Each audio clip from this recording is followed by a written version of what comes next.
Selamat pagi, saudara-saudaraku, anggota jemaat dan simpatisan GKI Pahlawan.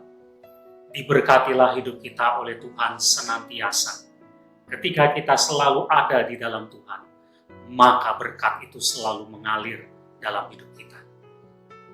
Saudara-saudara, menjadi orang yang kaya, punya banyak uang, punya banyak harta, rumah yang besar dan mewah, gaya hidup yang begitu tinggi, memperoleh kenikmatan-kenikmatan duniawi dengan kekayaan itu, bisa membeli apapun yang kita mau. Menjadi orang yang kaya sepertinya menjadi keinginan banyak orang. Siapa yang tidak mau kaya, punya banyak uang?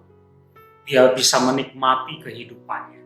Dia bisa mendapatkan apapun yang dia mau. Bahkan ini menjadi sebuah godaan untuk orang kemudian berusaha menjadi orang yang kaya. Kadang begitu menggebu-gebu orang untuk mencari kekayaan. Bahkan rela melakukan apa saja untuk bisa menjadi kaya. Ada orang yang bahkan rela untuk meninggalkan apapun supaya dia memperoleh kekayaan. Mungkin meninggalkan keluarganya, bahkan meninggalkan Tuhan. Saudara, orang ingin kaya dalam hidupnya. Ini tidak salah. Tidak pernah ada larangan untuk menjadi orang yang kaya. Karena kekayaan itu juga adalah tanda berkat dari Tuhan. Tetapi yang menjadi pertanyaannya adalah, apakah kita juga menjadi orang yang kaya di hadapan Allah? Karena kita punya iman yang sungguh kepadanya.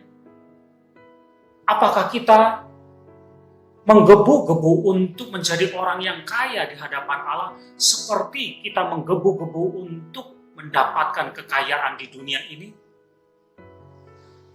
Ini perenungan kita, saudara. Mungkin kita ingin menjadi orang yang kaya di hadapan manusia di dunia ini.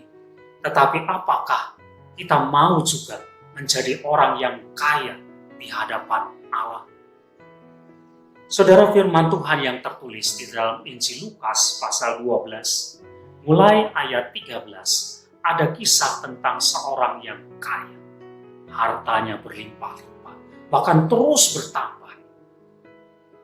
Dia lalu pada satu saat berpikir untuk merombak gudangnya, supaya gudangnya itu menjadi lebih besar dan dapat menampung semua harta yang ia miliki. Lalu dikatakan dia akan berkata kepada jiwanya, "Jiwaku, tenanglah, bersenang-senanglah, makanlah, minumlah. Ada padamu harta tertimbun untuk bertahun-tahun. Masa depanmu ada pada harta." Saudara, itu adalah kisah tentang seorang kaya. Tetapi apa yang terjadi kalau Tuhan mengatakan, malam ini juga jiwamu diambil daripadamu? Untuk siapa kekayaan yang sudah kamu kumpulkan itu? Maka firman Tuhan mengatakan, demikianlah jadinya dengan orang yang mengumpulkan harta bagi dirinya sendiri, jikalau ia tidak kaya di hadapan Allah. Menjadi orang yang kaya boleh saja, tapi jangan lupa juga untuk menjadi orang yang kaya di hadapan Allah. Dengan apa? Dengan menjadi orang yang sungguh-sungguh percaya, sungguh-sungguh beriman, menaruh kehidupan dan masa depan kita kepada Tuhan. Kaya di hadapan Allah itu artinya kita mendapatkan keselamatan dari Dia. Jangan cuma mengejar kekayaan dunia, tapi kejarlah juga kekayaan di hadapan Allah. Amin.